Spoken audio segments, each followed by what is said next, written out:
I think me growing up in the bar nightclub business, if you want to get to the core of it, with my dad. So that was from 2 years old to about 14. My dad owned a bar nightclub. Of course, I'm going to be friends with everybody in there, including his waitresses, bartenders, everybody. There's a lot of beautiful women in there as well. So I'm meeting them. Of course, I'm going to be a friend. They're not going to, I had no choice but to be friends with even the customers, right? Then we went in, my father sold that, retired, went to Florida, and went in the vending business. So now I'm in and out of a lot of bars, nightclubs, even gentlemen's clubs at a very young age. And that was more business driven. So I can't be I'm going in there and collecting money with my father and leaving, even though a lot of these places I am too young.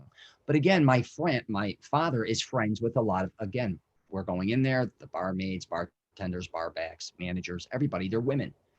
And I kind of looked at it differently because then I was kind of, as I got older, especially, so now I'm 18, 19, 20, 21, partying these places. The environment was set for me. I felt like a veteran. I didn't care how beautiful or anybody was because I've already been surrounded in that lifestyle. It'd be like if I took you and put you in a studio in Hollywood, you'd be shocked by it and be like, oh my God. But if you were a child actor, it wouldn't even faze you. And I'm not trying to say compare them to, but it was the way I was programmed. And then with my mother being very religious and very well known within that community, I'm around a ton of people that were the opposite end of the spectrum. So I have people that are always partying, doing drugs, having that life. And then on the flip side, I'm around a woman that actually everything they're doing is a sin. So now I'm listening and communicating with them. And of course, they're very religious, so they're not looking at hooking, or you know what I mean, whatever their thing is. So I'm kind of bouncing between two and learning that it's really about relationships. I don't care what, and friendships. And also, and I don't mean this, a lot of men like who likes them. And I learned that even in junior high, like one of the prettiest girls, I was just thinking about this because I knew you'd hit me up. And I'm like, I remember junior high, one of the prettiest, most popular girls liked me and I didn't like her. And my friends and everybody was off the chart. And I'm actually friends with her on Facebook. She's still very beautiful. I just thought she wasn't my thing. But men were like my buddies were, I'm like, I didn't even like girls in grade school or like even in middle school or even high school. I liked older women. Of course, I was with them. But being in the bar nightclub business, I was always looking.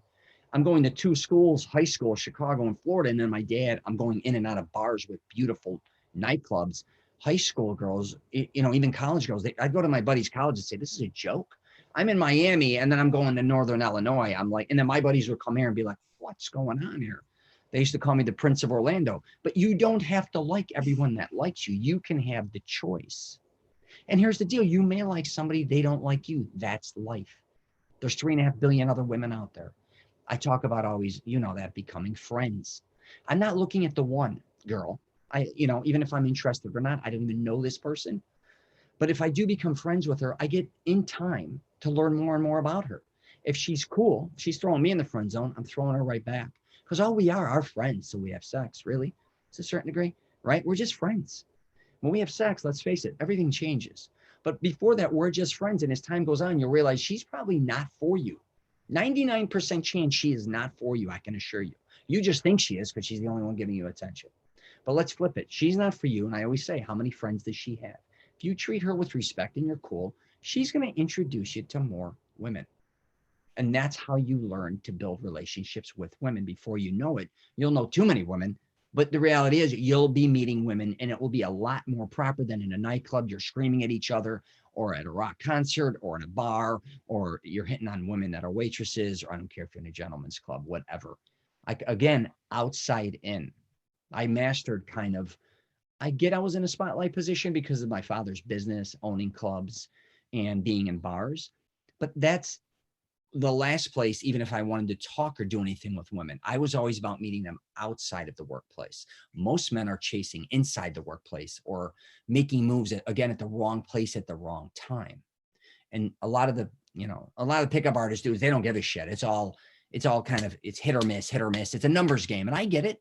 Me and you walked in a bar and me and you hit on 50 women. I can assure you, me and you could get 5 or 6, like just talking to us, get their number, maybe whatever. I'm not interested in that at all. I'm actually quite the opposite. I don't want to meet anybody unless I truly want to meet that person. And it's not maybe because of the way they look. It could just be the way really who they are genuinely.